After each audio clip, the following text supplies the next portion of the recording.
Imagine a man whose very name conjures the image of a buffalo bull, planted firmly on its haunches, refusing to yield even in the face of certain death. Imagine a leader who never signed a treaty he did not believe in, who never bowed to the authority of a government he considered invaders, and who, even in defeat, commanded more respect than most generals could claim in victory.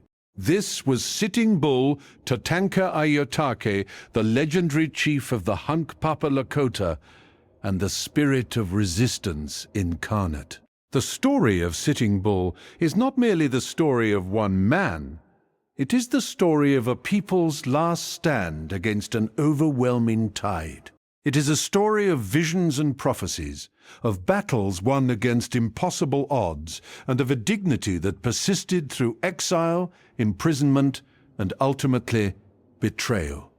And at its heart lies a single, thunderous moment, the Battle of the Little Bighorn, where Sitting Bull's vision of soldiers falling into his camp like grasshoppers from the sky became a reality that shook the United States to its core. Sitting Bull was born around 1831 on the Grand River in what is now South Dakota, into a world where the Lakota people roamed free across the vast northern plains. He was first given the name Slow, a reflection of his thoughtful, deliberate nature, a boy who observed carefully before acting, who seemed to be weighing the world around him with a patience that would later define his leadership. His father, Returns Again, was a respected warrior, and young Slow was raised in the warrior tradition, learning to ride, to hunt, and to fight with bow and lance. At the age of 10, he killed his first buffalo,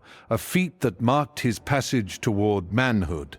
But the moment that truly defined him came at 14. Joining a war party against the Crow, traditional enemies of the Lakota, Slow charged into battle and struck a Crow warrior with his hatchet, knocking him from his horse. This act of counting coup, touching an enemy in combat without killing him, was considered among the highest honors a warrior could achieve. When he returned to camp, his father was so overcome with pride that he gave the boy his own name, Sitting Bull. The name signified a buffalo bull so stubborn and powerful that when challenged, it would sit on its haunches and fight to the death rather than retreat. As Sitting Bull grew to manhood, he embodied the 4 cardinal virtues of the Lakota people: bravery, fortitude, generosity, and wisdom. He was not merely a warrior, but a man of deep spiritual power, a Wichasha-Wakan, a holy man who could interpret dreams, communicate with the natural world, and see visions that guided his people. It was said he could talk to animals and understand their responses, that he knew the healing properties of every herb, and that his connection to the great mystery Wakan Tanka gave him authority beyond any political office. By 1857, the Hunkpapa had recognized his qualities and made him their war chief. In 1868, as pressure from the United States government intensified, the Lakota leadership took an unprecedented step. They concentrated power in a single man who embodied all 4 virtues, and they chose Sitting Bull as principal chief of the Lakota Nation, a rank that had never existed before.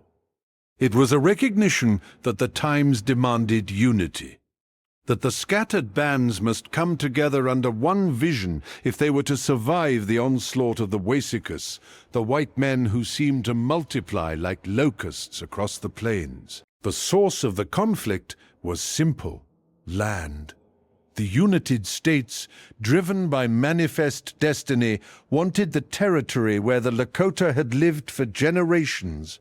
Treaties were signed and broken with equal ease. The Fort Laramie Treaty of 1868 had guaranteed the Lakota the Black Hills and vast hunting grounds. But when gold was discovered in the Black Hills in 1874, the promises evaporated like morning mist. Prospectors flooded in, protected by the U.S. Army, and when the Lakota resisted, the government ordered all bands onto reservations by January 31st, 1876. Those who refused would be considered hostile. Sitting Bull refused. He had never signed the treaty, and he had no intention of abandoning the free life of the plains to become a slave to a piece of fat bacon, some hardtack, and a little sugar and coffee, as he taunted those who had chosen the reservation. Instead, he gathered the winter roamers, those Lakota, Cheyenne, and Arapaho who still lived as their ancestors had in the valley of the Little Bighorn River, which his people called the Greasy Grass. In early June 1876, as the combined forces of 3 American armies converged on the hunting grounds, Sitting Bull performed the sun dance, the most sacred of Lakota rituals. For hours he danced, staring at the sun, while his adopted brother Jumping Bull cut 50 pieces of flesh from each of his arms with an awl. The blood streamed down, pooling at his feet, but Sitting Bull continued to dance. Finally, exhausted and entranced, he collapsed and received a vision. When he opened his eyes, he told the people what he had seen. Soldiers were falling into their camp, but they were upside down, their feet in the air, their hats tumbling from their heads, their ears gone. "These soldiers do not possess ears," a voice proclaimed. "They are to die." 3 weeks later, on June 25, 1876, Lieutenant Colonel George Armstrong Custer led the 7th Cavalry into the valley of the Little Bighorn. He had divided his force, hoping to trap the Indian village between his columns, and he had ignored warnings that he was facing the largest concentration of Plains warriors ever assembled, perhaps 2,000 fighting men. As an old man chief, Sitting Bull did not fight that day. His role was to protect the women and children, to pray, to interpret the battle through his spiritual power. But his war chiefs, the indomitable Crazy Horse, the Fierce Gaul, led the warriors in a counterattack that wiped out Custer and his 210 men in less than an hour. The Battle of the Little Bighorn was the most stunning Native American victory of the Plains Wars, but it was also a death sentence. The United States, shocked by the destruction of a beloved Civil War hero, poured resources into hunting down the hostiles. Sitting Bull and his followers fled across the Medicine Line into Canada, where they hoped to find sanctuary under the British Crown. For 4 years, Sitting Bull and his people lived in exile, struggling against hunger, cold, and the hostility of Canadian tribes who resented the newcomers hunting their buffalo. The Canadian government, urged by Washington, refused to provide rations, hoping to starve them back across the border. Finally, in July 1881, with his people starving and the buffalo gone, Sitting Bull led his remaining followers across the line and surrendered at Fort Buford, Dakota Territory. He had expected to be settled on the Standing Rock Reservation with his people. Instead, he and his band were treated as prisoners of war and held at Fort Wrangell for 2 years. When they finally reached Standing Rock in 1883, Sitting Bull found himself in a world he barely recognized. An agent told him what to do, farmers taught him to farm. Pastors instructed him in the white man's religion, and Indian police enforced a list of Indian offenses that banned the old ways. For a time, Sitting Bull found an unexpected escape. In 1885, he joined Buffalo Bill Cody's Wild West show, traveling through the eastern United States and Canada, performing for crowds that both cheered and jeered him. He earned $50 a week, sold autographs, and met President Grover Cleveland. He formed an unlikely friendship with the sharpshooter Annie Oakley, who said the old chief, made a great pet of me, but the experience also brought humiliation. Crowds hissed, newspapers called him a murderer, and in Pittsburgh, the brother of a soldier killed at Little Bighorn attacked him. After 4 months, he returned to Standing Rock, declaring, "The wigwam is a better place for the red man." The final act of Sitting Bull's life began in 1889 when a Paiute prophet named Wovoka began preaching the ghost dance religion. The dance promised that if the Indians performed it faithfully, the white man would vanish, the buffalo would return, and the ancestors would rise again to reclaim the world. The message spread like wildfire across the reservations, and at Standing Rock, Sitting Bull allowed the dancers to gather at his camp on the Grand River. The Indian agents and the army, already nervous about the ghost dance movement, saw Sitting Bull as the spark that could ignite a general uprising. On December 14, 1890, orders arrived from Washington. Arrest Sitting Bull.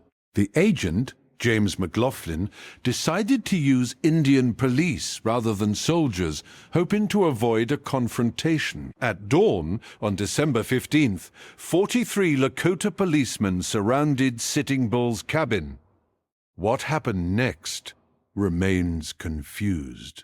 Sitting Bull initially agreed to go peacefully, dressing and preparing to leave, but as he emerged, his followers gathered, angry and shouting. One of them, Catch the Bear, fired at the police lieutenant, hitting him. The lieutenant, as he fell, shot Sitting Bull point blank in the chest. Another officer shot him in the head. Within moments, Sitting Bull was dead, and 8 of his followers and 6 policemen lay dying around him. In a detail that seemed almost too poetic to be true, Sitting Bull's horse, a gift from Buffalo Bill that had been trained for the Wild West show, began to perform its old routine, lifting its leg as if to shake hands, while bullets flew and men died around it. The old warrior had been brought down, but even in death, there was something surreal, something almost visionary about the scene. Sitting Bull's body was hauled to Fort Yates and buried without ceremony in a pauper's grave. In 1953, his remains were exhumed by family members and reburied near Mobridge, South Dakota, overlooking the Missouri River, a spot as remote and beautiful as the old chief would have wanted. But his legacy was not confined to any grave. Sitting Bull was, as the historian Robert Utley wrote, the greatest of the Sioux chiefs, perhaps the greatest of the Western Indian chiefs, and the last of the free tribal chiefs of the West to be settled on a reservation. He left no memoirs, no dictated autobiography, no written record of his thoughts. But he left something more enduring, the image of a man who would not bow, who would not sign, who would not surrender the old way of life until there was literally no other choice. His name still resonates across the plains. In the Black Hills, where gold hunters violated the treaty he never signed, his spirit lingers. At the Little Bighorn battlefield, where tourists walk the grassy slopes where Custer fell, his vision is commemorated. And on the Standing Rock Reservation, where he lived and died, his descendants remember the chief who embodied the 4 virtues of the Lakota: bravery, fortitude, generosity, and wisdom. Sitting Bull was not merely a warrior or a chief, he was a symbol. He represented the possibility of resistance, the dignity of refusal, the power of a man who knows who he is and will not be changed by force or persuasion. He was the Buffalo Bull, planted on his haunches, fighting to the death. And in that fight, he achieved a kind of immortality that no surrender could ever erase.